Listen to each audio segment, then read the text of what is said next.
ایک اور چیز سن لیجیے، فجر اور عصر کی نماز سب سے مشکل نماز۔ عام طور سے فجر کے ٹائم بھی انسان سویا رہتا ہے، عصر کے ٹائم بھی دوپہر میں آرام کرتا ہے۔ یہ دو نمازیں بڑی مشکل ہیں۔ ان دو نمازوں کو جو پابندی سے جماعت کے ساتھ پڑھے گا، اللہ کے پیارے نبی فرماتے ہیں، صحیح مسلم کی روایت ہے، لن یلج النار احد صلی قبل طلوع الشمس وقبل غروبها۔ جو انسان سورج کے نکلنے سے پہلے والی نماز اور سورج کے ڈوبنے سے پہلے والی نماز پڑھتا ہے، یعنی فجر کی نماز پڑھتا ہے اور عصر کی نماز پابندی سے پڑھتا ہے، وہ جہنم کی آگ میں نہیں جائے گا۔ فجر اور عصر کی نماز پابندی سے پڑھو میرے پیارے سے۔ اس کا مطلب یہ نہیں باقی 3 ٹائم کی نماز معاف ہے، نماز تو 5 ٹائم کی پڑھنا ہے، مگر چونکہ یہ 2 نماز ایسی ہے، عام طور سے لوگ غفلت کرتے ہیں، لاپرواہی کرتے ہیں۔ رات میں بستر پہ جلدی سونے جایا کرو۔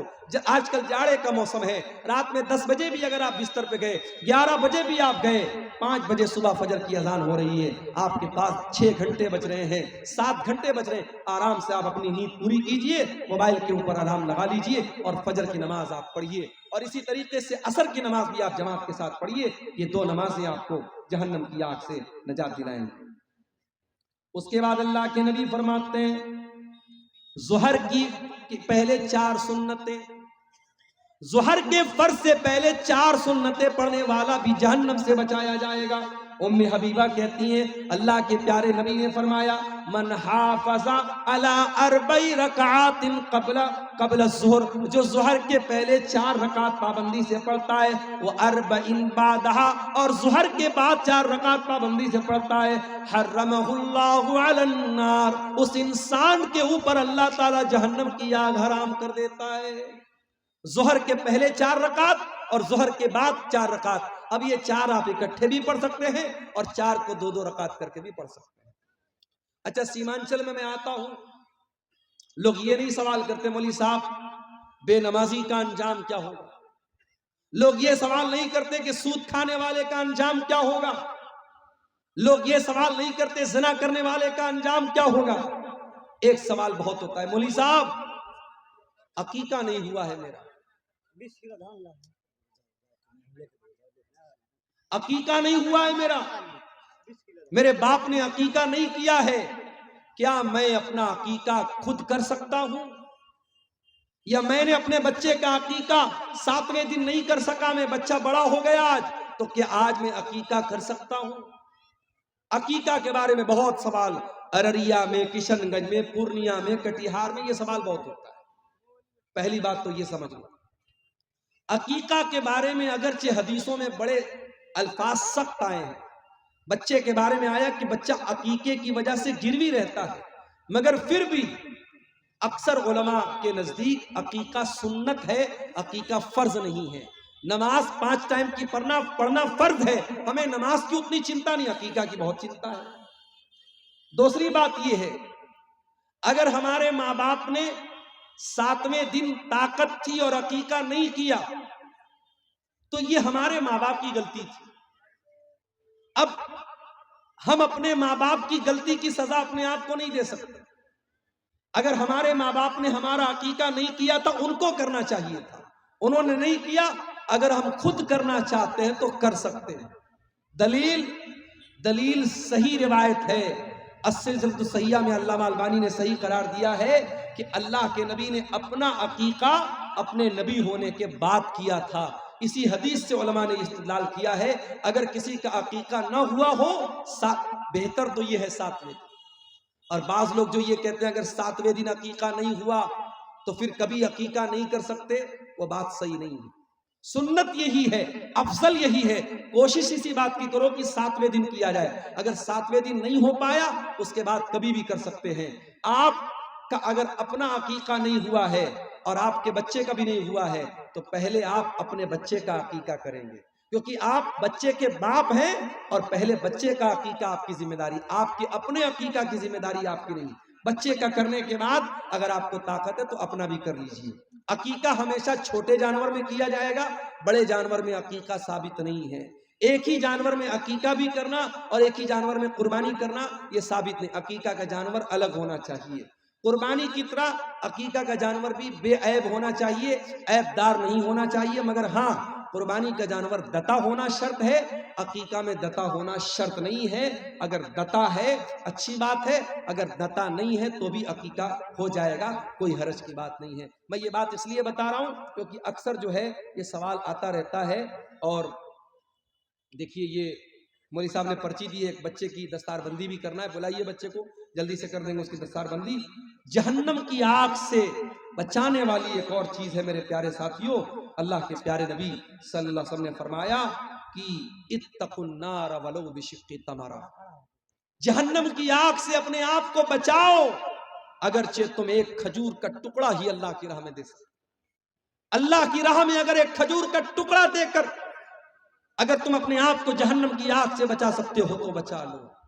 ضروری نہیں ہے کہ آپ کروڑوں کی دولت اللہ کی راہ میں خرچ کریں، اگر آپ غریب ہیں، آپ کے پاس کچھ نہیں ہے، اگر کھجور کا ایک ٹکڑا بھی آپ کے پاس ہے اسے بھی اللہ کی راہ میں دان دے کر کے اور صدقہ دے کر کے آپ اپنے آپ کو جہنم کی آگ سے بچا سکتے ہیں۔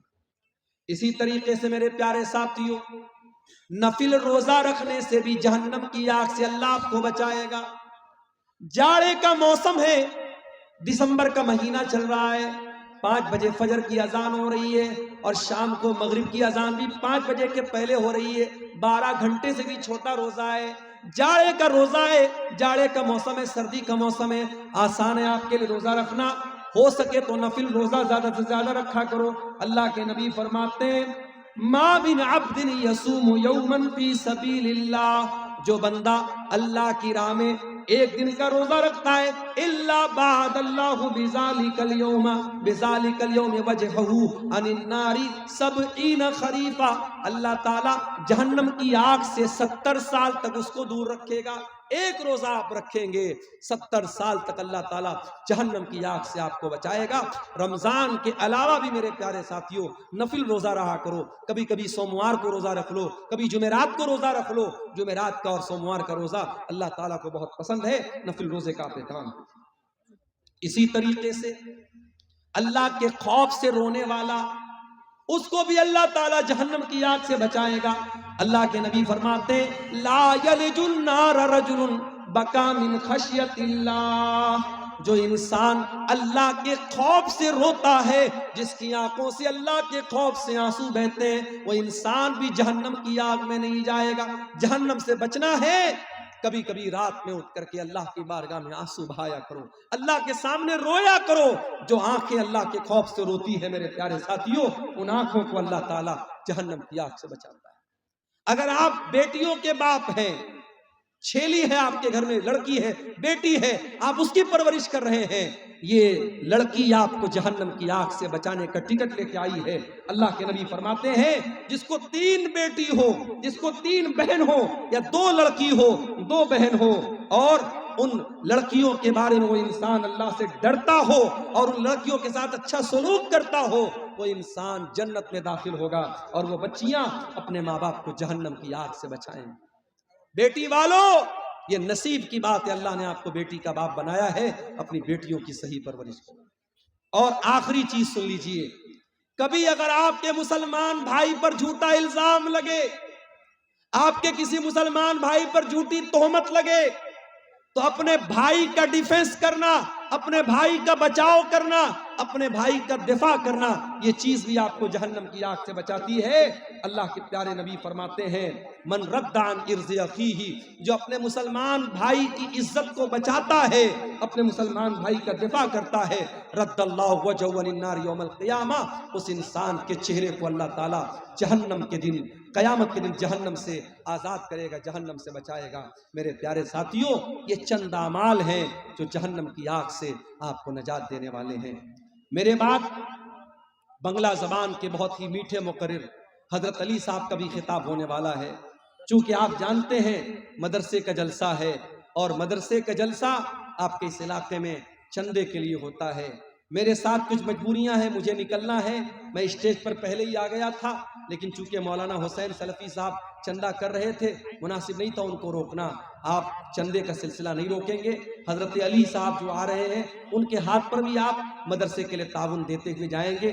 ہمیں چونکہ ابھی 11:15 ہو چکے ہیں، لمبے سفر پہ نکلنا ہے. یہ چند باتیں جہنم کی آگ کے تعلق سے اور جہنم سے بچنے کے تعلق سے میں نے آپ کے سامنے رکھی ہے. میں امید کرتا ہوں کہ انشاءاللہ ہم جہنم کی آگ سے بچانے والی جو چیزیں میں نے بیان کی ہے ان چیزوں پر عمل کریں گے. اللہ تعالی ہم سب کو جہنم سے بچا لے اور جہنم میں لے جانے والی چیزوں سے اللہ ہماری حفاظت کرے اور جہنم سے نجات دینے والی چیزوں پر اللہ تعالی ہم سب کو عمل کی توفیق عطا فرمائے. اور جس بچے کو دستار بندی کرانا ہے اس کو لے آئیے دستار بندی کرانا ہے. تو اب آپ کے سامنے کرا دیں.